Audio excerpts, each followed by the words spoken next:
원구성 협상을 이어가고 있는 여야가 국회 과학기술정보방송통신위원회를 두고 막판 신경전을 이어가고 있습니다.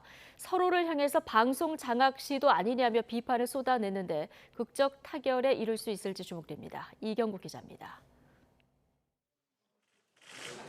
여야의 원구성 협상이 국회 과방위원장 자리를 두고 막판 진통을 겪는 상황.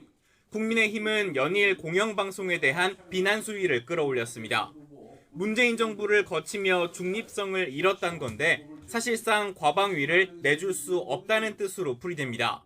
영향을 받고 있다라고 생각하는 것은 그건 합리적인 의심입니다. 방송의 중립성, 정치적 중립성과 독립성을 지켜서 제대로 가라.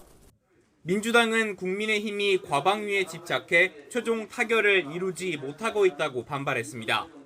특히 윤석열 정부의 주문에 따라 방송 장악 시도를 노골화하고 있다고 비판했습니다. 언론 노조를 민주당 전위대라고 했던 윤석열 대통령의 의중과 일치합니다.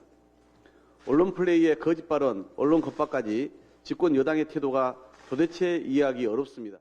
사법개혁 특위 관련 협상 내용을 누가 먼저 공개했는지를 두고도 신경전이 이어졌습니다.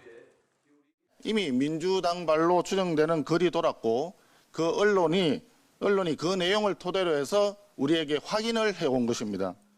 이 억지 뒤집어 씌우기를 하고 있으니 협상하는 상대로서의 최소한의 어떤 도의, 신뢰를 갖고 있는 분들인가 싶어요. 계속되는 공방에 나흘째 이어진 원내대표 회동도 빈손으로 끝났고 그 사이 북한 관련 사건을 둘러싼 신경전은 더욱 거세지고 있습니다.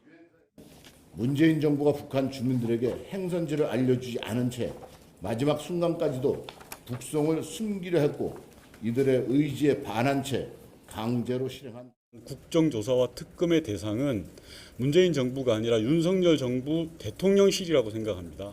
배후에서 통일부를 동원하고 국가 권력기관을 동원해서 여야는 과방위 등 일부 상임위원회 배분 문제를 빼고는 상당 부분 의견 접근을 이룬 상태입니다. 특히 국회 공전에 대한 비판 여론이 큰 만큼 협상 시한으로 못 박은 재헌절 전에 극적으로 돌파구를 마련할 가능성도 열려 있습니다. YTN 이경국입니다.